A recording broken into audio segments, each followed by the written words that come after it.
Philadelphia Fusion. Of course, the Outlaws are here to reign on their debut.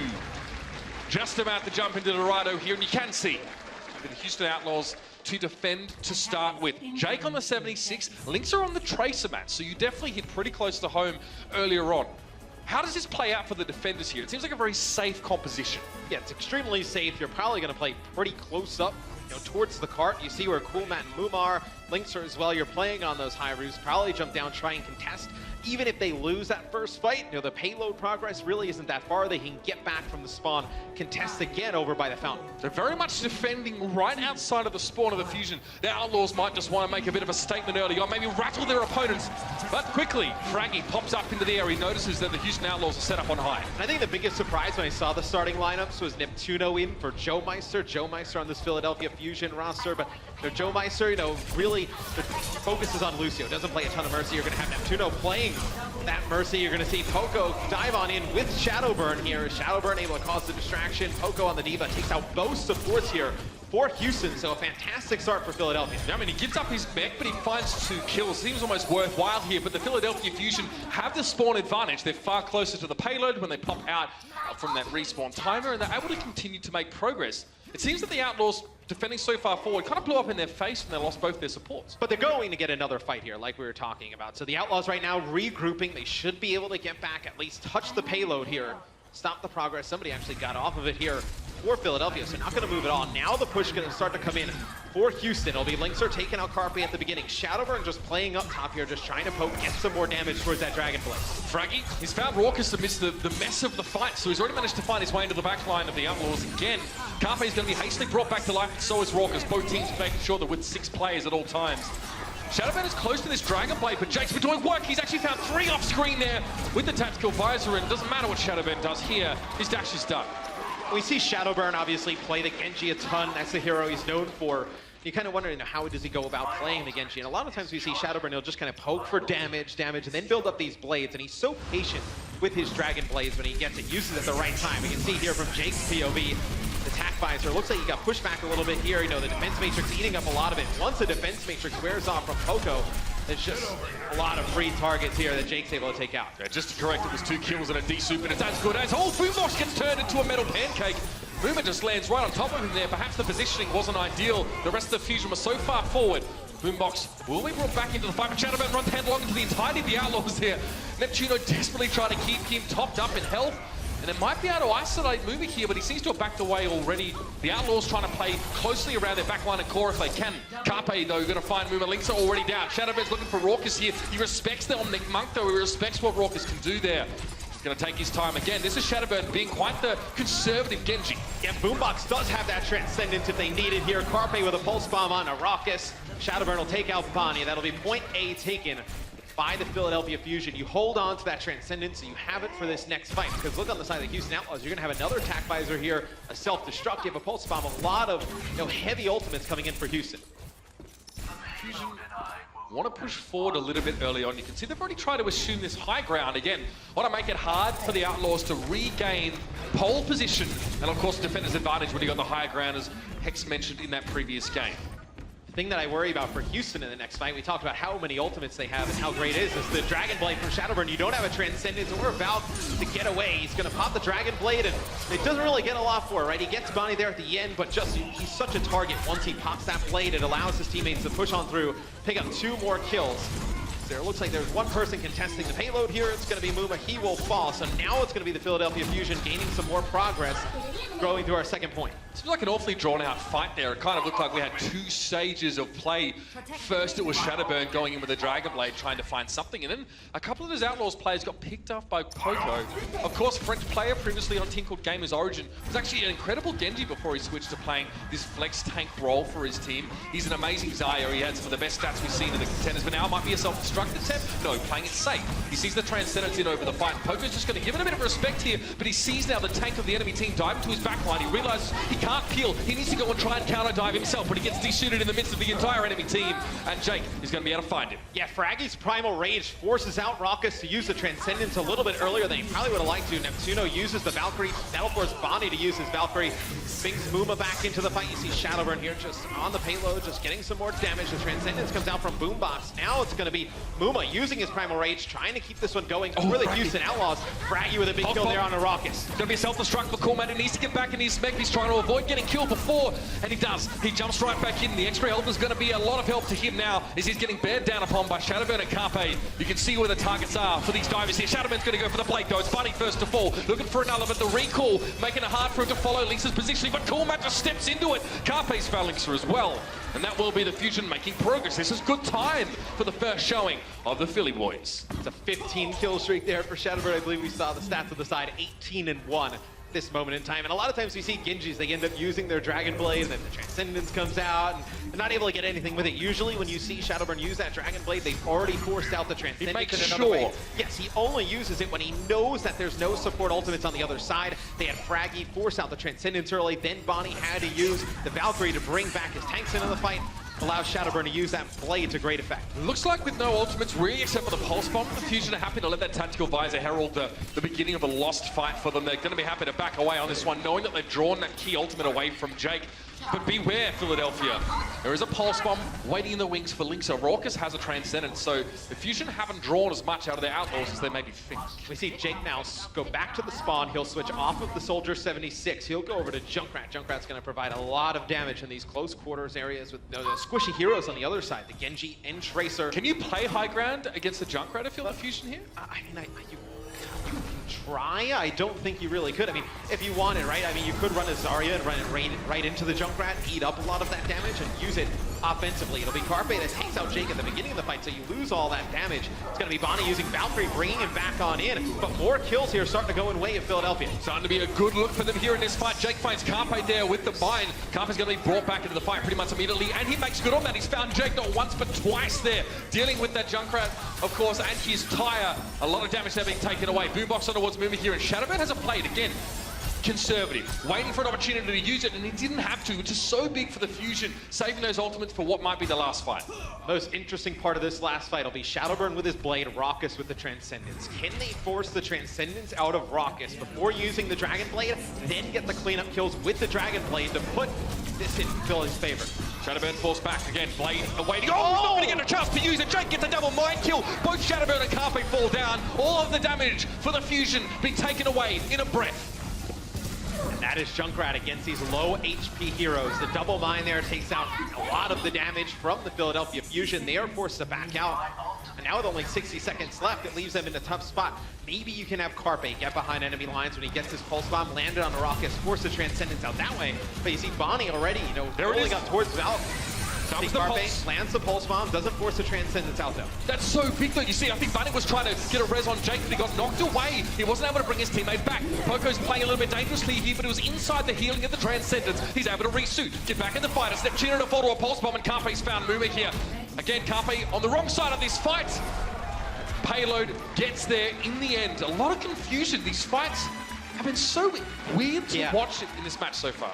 I believe it was Coolmat who went past the payload and went towards that support line of Philadelphia, was not able to make it back towards the payload. But it's interesting. So Philly uses their Transcendence. Raucus actually uses his Transcendence to keep his team alive, right? Because there's so much healing coming down from the side of Philly. You need to keep your team up through that. So he ends up using his Transcendence.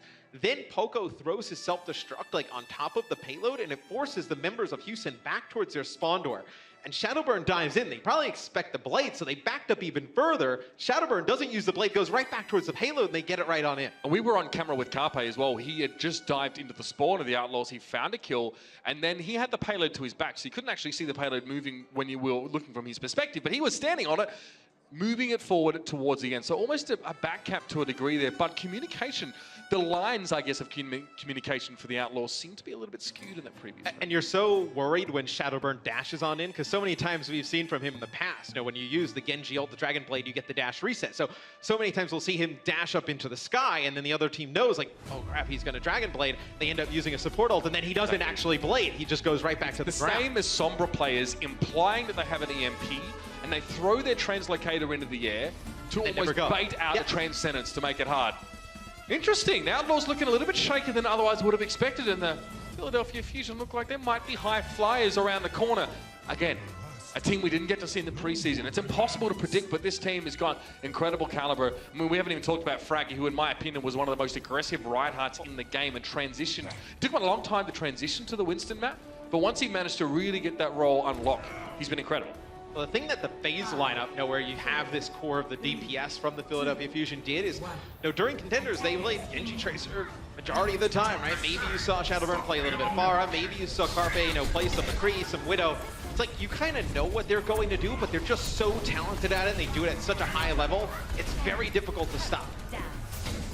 Right there, just back your way. Obviously, Manny's going to be giving him that healing for most of the time. You can obviously see Fraggy receiving healing himself. Elsewhere, though, it's been the Outlaws finding kills around the fight. Jake hasn't really had to do too much there. You can see Fraggy tries to put him in a bit of a bird cage, but Jake comes in with a quick fist to the face, and that Juno gets his just desserts. Mercy Mains everywhere, let out a groan.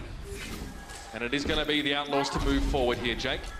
Again, doesn't always need, you don't need a concussive blast or to use your rocket boost to get a bit of height there. You can actually just damage yourself. And I really love the Pharah pick here from the Houston Outlaws because it kind of challenges what I was saying, where Shadowbird and Carpe will stay on this Genji Tracer. It's like, okay, you guys want to play those heroes? Deal with the Pharah. What are you going to do? You have no hit scan, can't really take her out of the sky. It's going to put a lot of pressure on Poco, on the Diva, to get up right in Jake's face. See, Carpe there gets to the backline, takes out Linkser, but because he's all the way in the back, Bonnie's able to get that res off fairly easy. From the safety of distance at the very least. Linkser is back on his feet. He's a threat. He's being jumped on at the moment, but Jake is in a position to get the barrage down. Poco is a problem, though. The defense matrix from the Diva is going to suck all the rockets up, and he doesn't get a chance to use it at all. Carpe flicks that pulse bomb on towards Moomy here, and Linkser, Shadowburn giving Linkser a taste of his own medicine, sends the bullet straight back between the eyes of the Widowmaker. And that will signal pretty much the end of that fight. A couple of kills there for the Outlaws, but it may not be enough to be going on with. They do have the spawn advantage, though, so see if Houston kind of extends this fight even longer. Fullmat, though, getting pressured by both tanks here, and that pretty much is the end of it. Right now, Houston is forced to back out. What's interesting is what I was talking about, where, you have the Pharah on the side of Houston. If he's able, Jake, to put down a lot of damage, they're going to be able to progress through the map fairly easily. If Poco can get in his face, eat up a lot of that damage with, the defense matrix, or even just taking these shots as Diva, now it puts Houston in a difficult spot because you have Carpe and Shadowburn just kind of running rampant. It's going to be Jake going on a flank here. He's going to get the enemy Mercy. Shadowburn reflects the rest of that rocket barrage right back in his face, but you'll take that trade, though, getting the Mercy out of the equation. Yeah, it's a 1-for-1. Again, it's a pretty ballsy play to go in with the Pharaoh, but it does pay off in those cases. You do need to accept that you're going to be using your ultimate and probably fall. Raucus has a Transcendence. It's being teased out of him at the moment, though. Carpe's harassing him. Perhaps he knows it, too. But our Outlaws are making good progress now. After Jake's little play there, a bit of flair has allowed them to make some progress. A slower round so far for the Outlaws, and Shadowburn's trying to stay alive, but Jake's going to put that one to an end pretty quickly. A direct rocket hit on towards Carpe should get the job done. Raucus rezzed, Outlaws on the run. I wonder if we see Philadelphia make a change. Maybe you have Carpe play Widow. Oh, Carpe is going to play Widow. So just as I was about to talk about it, Carpe plays Widow, goes up against the Pharah on the other side. Needed to change something up. You swap out your Tracer, you get a Widowmaker in the mix. Should be able to deal with this Pharah. Raucus going up against a couple of his ex-teammates in this matchup as well. Obviously, the FaZe boys are representing in this one.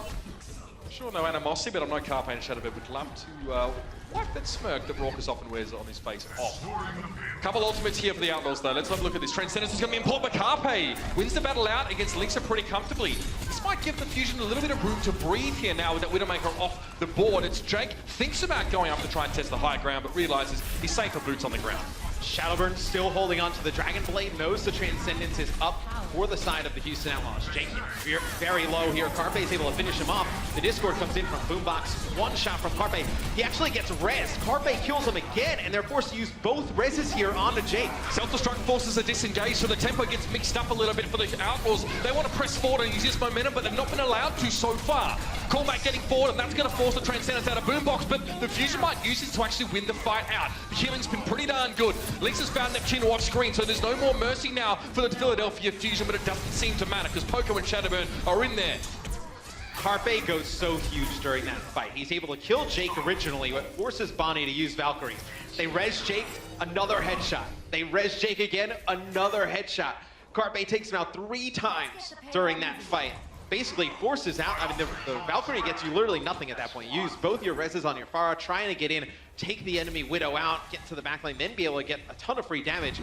It's huge plays from Carpe. So he's going to force Jake to switch to the Genji now. Cool Matt again goes forward, takes a bit of damage, perhaps just sees what he can find with that. It buys the Outlaws a little bit more progress on the ground.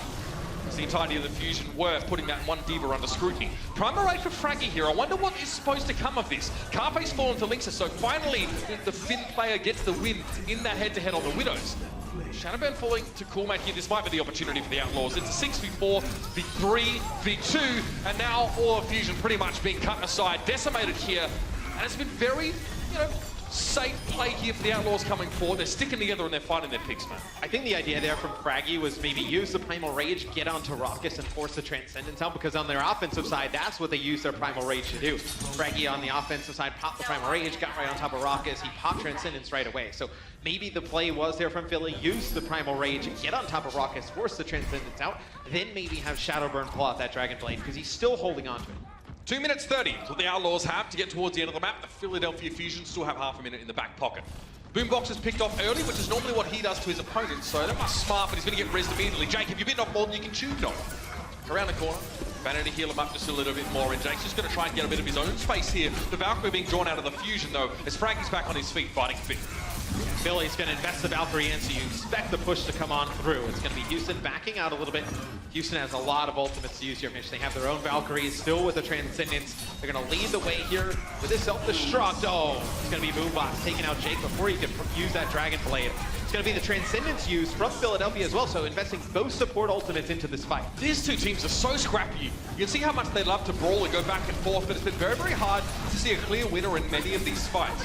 What are you looking for, Cool Matt? Again, perhaps a target to pick off in a backline, but Carpe goes down to Raucus. You've got to respect the balls there, and it's going to be Jake to fall. Both Zenyatta's starting to headline a little bit. We do have world-class Zens on both sides here, and Boombox has found Raucus, though, so he settles the score for now, and Shadowburn wants to combine with Fraggy just to chase down Bunny. Not much that can be done there for him, and the defense now will hold for the Fusion. And that was just about a must-win fight for Philadelphia. When you use your Transcendence, you use your Valkyrie, right there when we're about to get into this third point, you need to win that fight. If you lose it there, Jake has that Dragon Blade. You still have Raucus with his Transcendence going towards the end.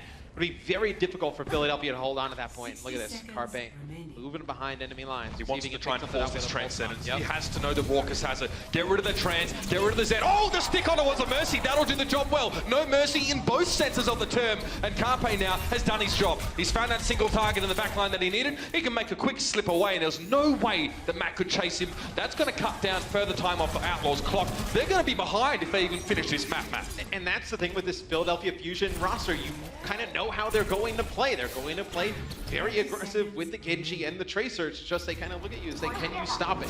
Right now, put up a very good showing in our first map here, getting a look at them as it's going to be Houston with 19 seconds left. It's going to be the Valkyrie here used by the Philadelphia Fusion. It's going to be Neptuno bringing Shadowburn back into the fight. He takes out Raucus, so you're not going to have the Transcendence. He dies right away, though, to Jake. Philadelphia Fusion opt into a fight where there's a Junkrat inside close quarters. It's so dangerous, but they seem to have bounced back well enough. Carpe knocked away, wants to try and benefit from the Transcendence, so he gets up close. Cool Matt and Jake, shielded by the barrier are the Philadelphia Fusion. That expires, they move forward. It's Jake to go down, and Carpe's looking for his next target, but it's only Muma left here. The Outlaws are starting to run out, trying to push in one by one, but Buddy might be in compromising positioning here. He does use the Valkyrie to get the resurrect. Jake is back, and he found Shadowburn immediately after coming in.